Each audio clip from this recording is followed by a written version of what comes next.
Good morning. My name is Robert Stark. I'm an internist and cardiologist practicing in Greenwich, Connecticut. I also teach medical students at New York Medical College and at Yale Medical School, and I do some peer counseling.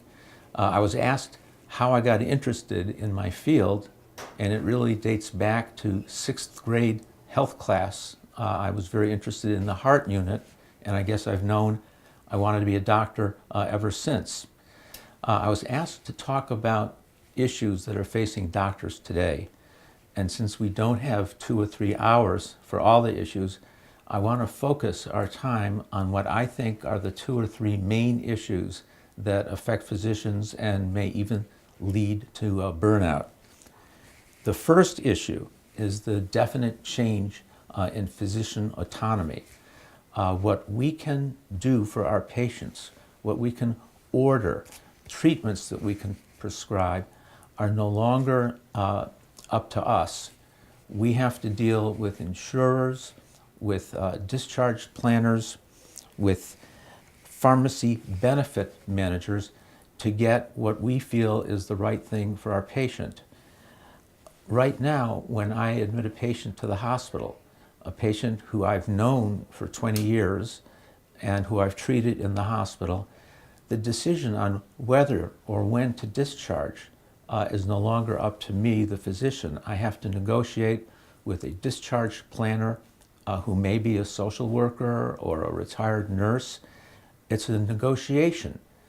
And yet the patient and his family thinks the decision is up to me, the physician. And they rightly hold me responsible for their medical outcome, whether they leave the hospital. This is definitely a source for stress. A second is the rise in medical malpractice. No one really knows for sure if there are more mistakes being committed. What we do know is there is a real rise in medical malpractice litigation. And each malpractice case, whether valid or not, profoundly impacts the physician.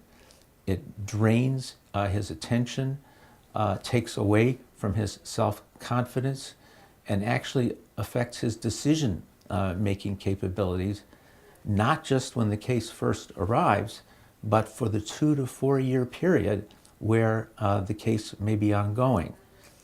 I used to work with a brilliant young cardiologist who was faced with a medical malpractice case that he thought was grossly unjustified. So he threw himself into his defense with intensive library research, internet searches, contacting known experts around the country. And this all took away from his practice, diverted him from his family. Yet on the day of the trial, the jury unanimously decided that he was not guilty in any way, shape, or form of medical malpractice. Less than 2 months later, this same doctor found out that he was being the subject of another medical malpractice suit.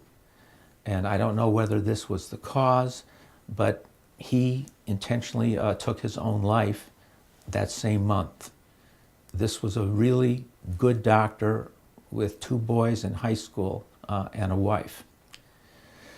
A less dramatic stress that's facing all doctors is a uniform decline in reimbursement for our services. All of us who practice feel the lack of funds in the healthcare system because we can do less and order less for our patients. But this also affects what we receive for our services, and fees have generally gone down between 20 and 40% in the last 5 years. The cost of running a practice, of buying malpractice insurance, has gone up in the last 5 years, and as a result, many doctors are leaving private practice to go for employed positions with hospitals or clinics. In fact, 50% of doctors have now made that decision. With so many doctors now in an employed setting, it becomes really important to find out if there are any factors that predict success or satisfaction in that employed setting. And the Physicians Wellness Services, which are located in Minneapolis, did a very important study earlier this year where they looked at what makes physicians and administrators happy and satisfied. And basically, they polled thousands of physicians around the country and hundreds of medical administrators asking very pointed questions. And to distill it all, what they found is that what's important to doctors is very, very different than what's important to administrators.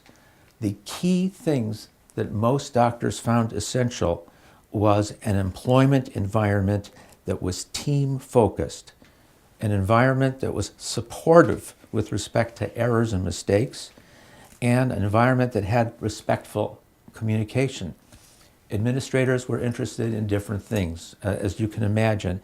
This difference or gap in perceptions may be one thing that influences how satisfied physicians will be with where they're working, what they're doing, whether they're going to accept an employment position or whether they're going to leave.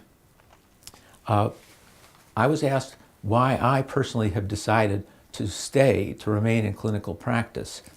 The main reason are the patient interactions, but that again is being influenced by managed care.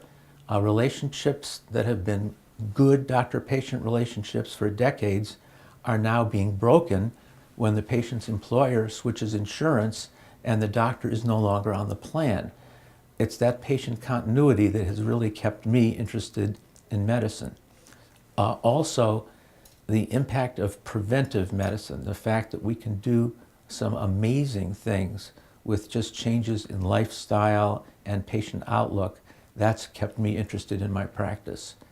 A third thing is teaching, having medical students and interns and residents and feeling that I could impart something of importance. But the final thing is positive peer interactions. When I work with a physician who is distressed or needs some help, I can fool myself into thinking that I'm really there helping him, when in fact I am learning that another physician is having the very same problems, the very same stressors that I'm having, and that has really helped in keeping me going. Thank you for listening.